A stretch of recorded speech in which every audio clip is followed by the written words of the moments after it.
pag-angkot sa pandaraya sa taong bayan.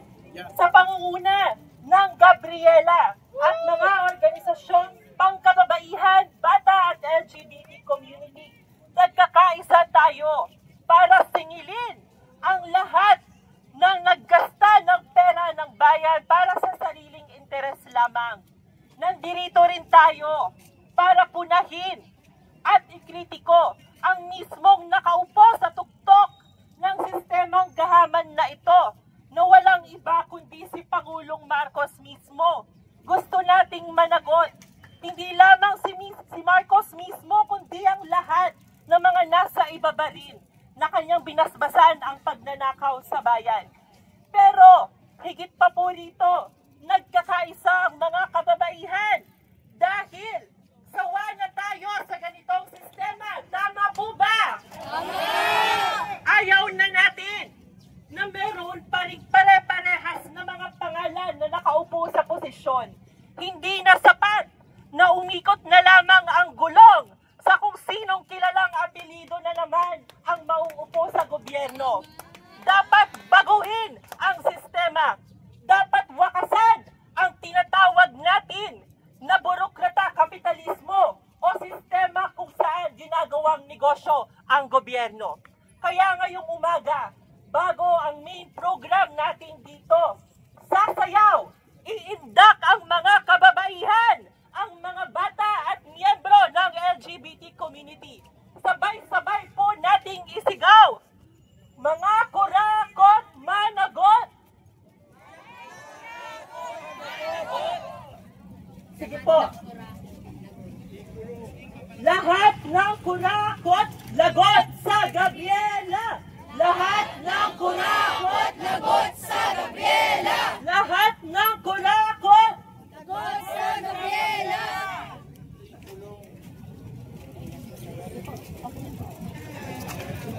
Lahat ng kurakot, lagot sa Gabriela! Lahat ng kurakot, lagot sa Gabriela! Lahat ng kurakot, lagot sa Gabriela! Lahat ng kurakot! Okay, sasayaw na po tayo. Lahat ng kurakot.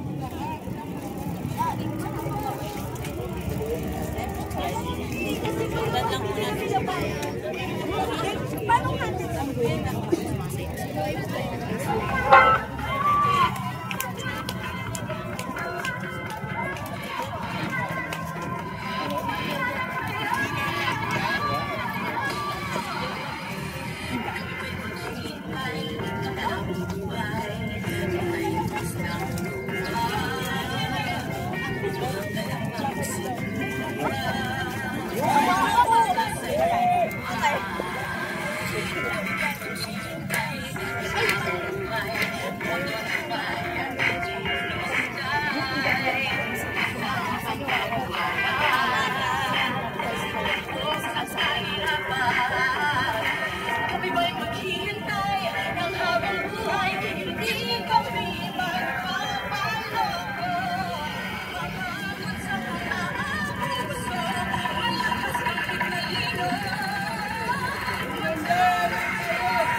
Pwede po tayo mag-compress para lahat po kita. Compress po konti.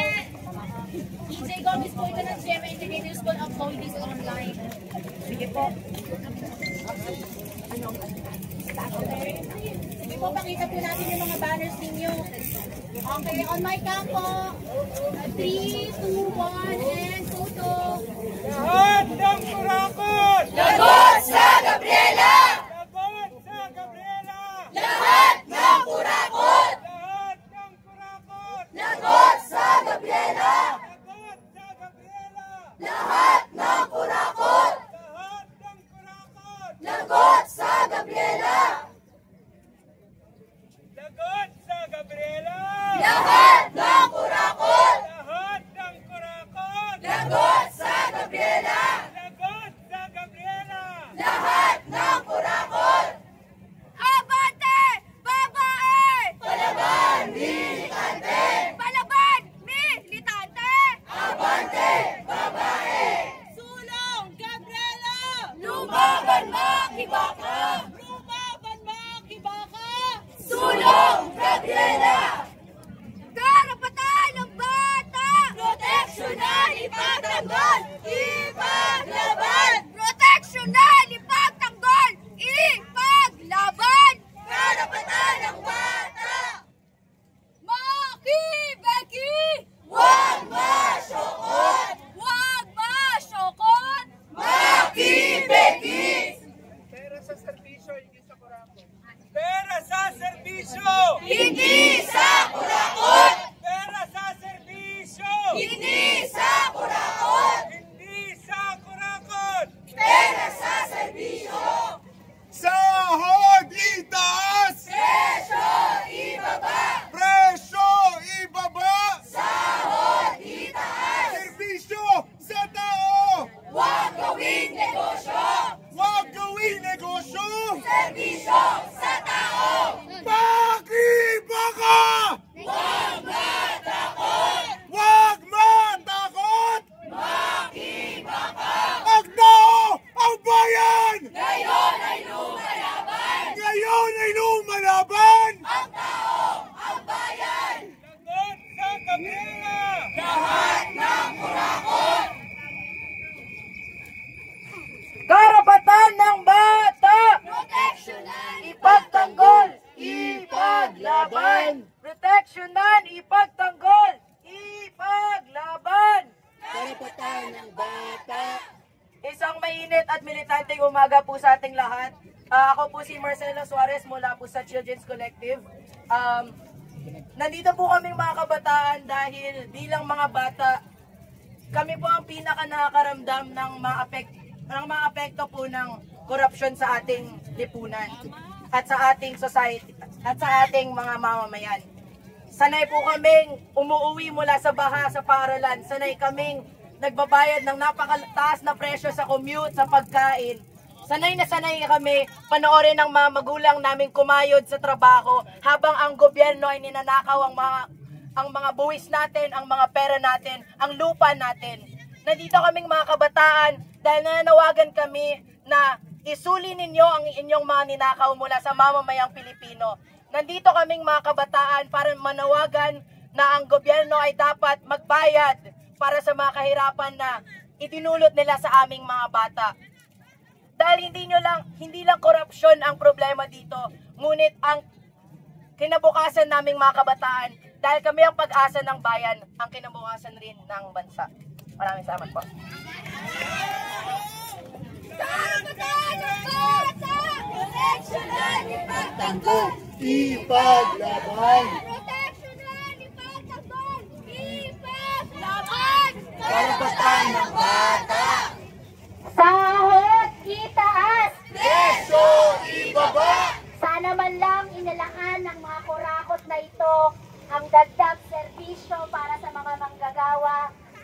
na aumento at proteksyon sa aming mga manggagawang kababaihan. Nasiwalat ang korupsyon ng gobyerno ni Marcos Jr. Ngayon, sasabihin niyang imbestigahan. Minemenos niya ang kanyang sarili na akala mo'y walang kinurakot din no, sa kaban ng mamamayan. Imbis sana napunta ito sa serbisyo para sa mamamayan, maraming naghihirap.